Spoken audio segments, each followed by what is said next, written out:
Os livros de 1º e 2º Crônicas. Embora sejam 2 livros separados em nossas Bíblias, essa divisão não é original. Devido ao cumprimento do pergaminho, o livro foi dividido em 2, mas foi escrito como um livro com um enredo coerente. Nas Bíblias em português, Crônicas vem depois dos livros de Samuel e Reis. E a maioria das crônicas é, na verdade, uma repetição do conteúdo desses livros. Por isso, a maioria dos leitores modernos, quando chegam às crônicas, pensam: espere um minuto, eu acabei de ler tudo isso, e então eles pulam esse livro. E isso é uma pena, porque esse livro é único e importante na Bíblia. Na ordenação tradicional judaica da Bíblia, Crônicas é, na verdade, o último livro, porque resume todas as escrituras judaicas. A primeira palavra do livro é Adão, o primeiro personagem no começo da história. E o último parágrafo anuncia o retorno de Israel do exílio. Não sabemos quem escreveu esse livro, mas podemos dizer, a partir dos detalhes, que ele foi produzido por alguém que viveu algumas centenas de anos depois que os israelitas retornaram do exílio babilônico. Para esse autor, Jerusalém e o templo foram reconstruídos há algum tempo. E como aprendemos com Esdras e Neemias, as coisas não estavam indo bem. A grande esperança profética era de que a cidade e o templo fossem reconstruídos e que Deus viesse a viver entre o seu povo. O rei messiânico viria e todas as nações viveriam sob o seu governo pacífico, mas nada disso aconteceu. E assim o autor de Crônicas reformulou essas histórias de Davi e Salomão e os reis do passado, a fim de fornecer uma mensagem de esperança para o futuro. E veremos que ele projetou esse livro para enfatizar 2 temas claros. Primeiro, a esperança do futuro rei messiânico, e segundo, a esperança de um novo templo. Vamos nos aprofundar e você verá esses temas no livro. 1º Crônicas começa com 9 capítulos de genealogias, longas listas de nomes. E você vai ler isso e pensar que é meio chato, e pode ser verdade, mas tudo isso é muito, muito importante. O autor está resumindo aqui toda a história do Antigo Testamento, nomeando todos os personagens principais das histórias. E ele molda as genealogias para enfatizar 2 linhagens principais. A primeira é a linha do prometido rei messiânico. Então, muito espaço é dedicado a traçar a linhagem de Judá, que chegou até o rei Davi, a quem a promessa messiânica foi dada. E a partir de Davi, o autor traça essa linha até o seu próprio dia. A outra linhagem da família que recebe muita atenção aqui é a do sacerdócio, os descendentes de Arão, que, é claro, serviam no templo. E assim, desde o início, você pode ver os 2 temas principais. Os autores esperam que o Messias venha construir um novo templo, e isso tem raiz nessas antigas genealogias. Depois disso, o autor avança para as histórias sobre Davi. E a maioria dessas são conhecidas do livro de Samuel, mas, novamente, há algumas diferenças muito importantes.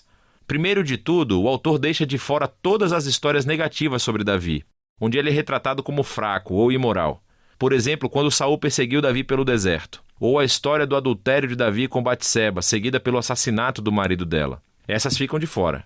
E o que resta são as histórias que retratam Davi como um bom rapaz. E não só isso. Há também material novo que você não encontrará no livro de Samuel, que mostra Davi de uma forma muito positiva. Então há um grande bloco de capítulos onde Davi faz preparativos para o templo. Ele organiza recursos e construtores, os levitas e os coros.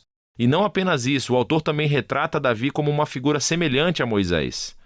Deus deu a Davi planos para a construção do templo, assim como deu planos a Moisés para a construção do tabernáculo. Então, por que todo esse novo material sobre Davi?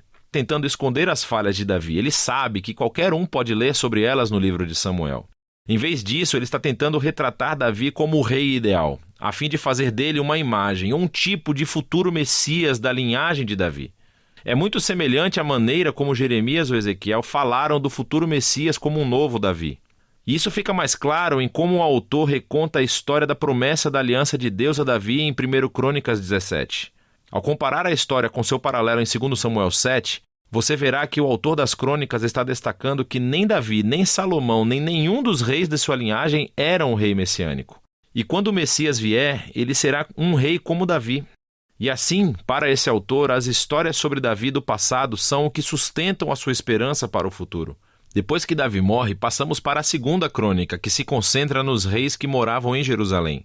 E, novamente, há muita semelhança com o 1º e 2º reis, mas existem muitas diferenças importantes. Assim, o autor deixou de fora todas as histórias sobre os reis do norte de Israel para poder se concentrar apenas na linhagem de Davi. E há muito material novo sobre esses reis da linha de Davi. Ele destaca os reis que eram obedientes a Deus e acrescenta novas histórias sobre como a sua obediência levou ao sucesso e à bênção de Deus.